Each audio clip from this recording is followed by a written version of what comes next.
Non, c'est un bon point par rapport au fait de se déplacer chez une équipe qui est costaud, même si son classement, voilà, c'est une équipe qui est avec nous, mais c'est des joueurs de qualité qui impriment un gros rythme. On a vu qu'on a réussi à faire, je pense, une bonne première mi-temps, avec voilà, être précis sur nos attaques rapides, plutôt bon dans ce qu'on a proposé, à part un petit début de match timide.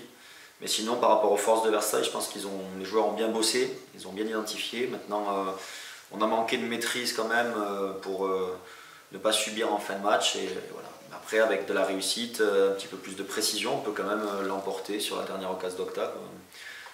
Après, on a toujours un très grand Sully, donc il nous fait encore, il nous laisse encore envie dans ce match. Mais c'était un match, je pense, agréable avec beaucoup de rythme et entre deux équipes qui avaient pas forcément envie de faire un nul. Je pense que ça a montré qu'on voulait tous l'emporter, mais nous on a eu une fin de match plus compliquée que Versailles. Comme n'importe quel autre déplacement, je crois que ça fait plaisir aussi aux joueurs. Ils vont tomber sur une pelouse de qualité, donc aussi possibilité pour eux de s'exprimer. Mais dernier, ça ne veut rien dire au final, même si c'est la position qu'ils occupent aujourd'hui. C'est une des équipes qui est en forme sur 2025. Elle nous ressemble beaucoup, avec des armes offensives très intéressantes. Donc il faudra qu'on soit meilleur dans le jeu, meilleur dans les temps de possession, encore plus précis sur nos attaques rapides, peut-être même plus efficace. Parce qu'en première mi-temps contre Versailles, on a quand même quelques situations.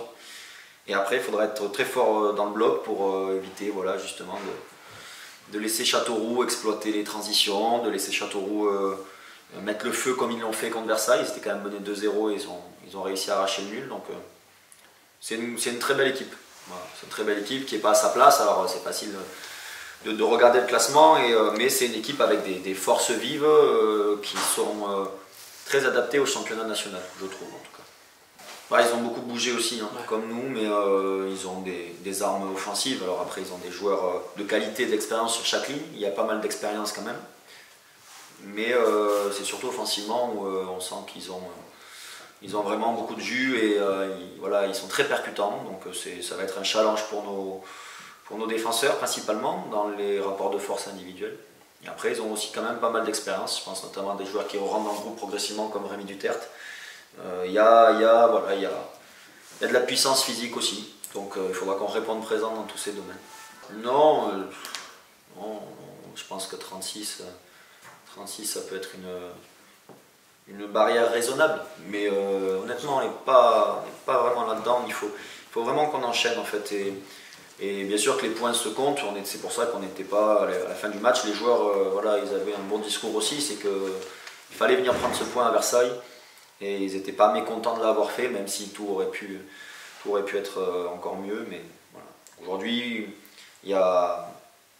c'est sûr, il nous manque encore des points. Il nous en manque encore 5 pour certainement, on va dire, être serein. Mais comme tu le disais tout à l'heure aussi, ça peut se jouer jusqu'à la fin en national. C'est toujours très, très serré. Voilà. Bah, déjà, il a certainement de grosses aptitudes au départ.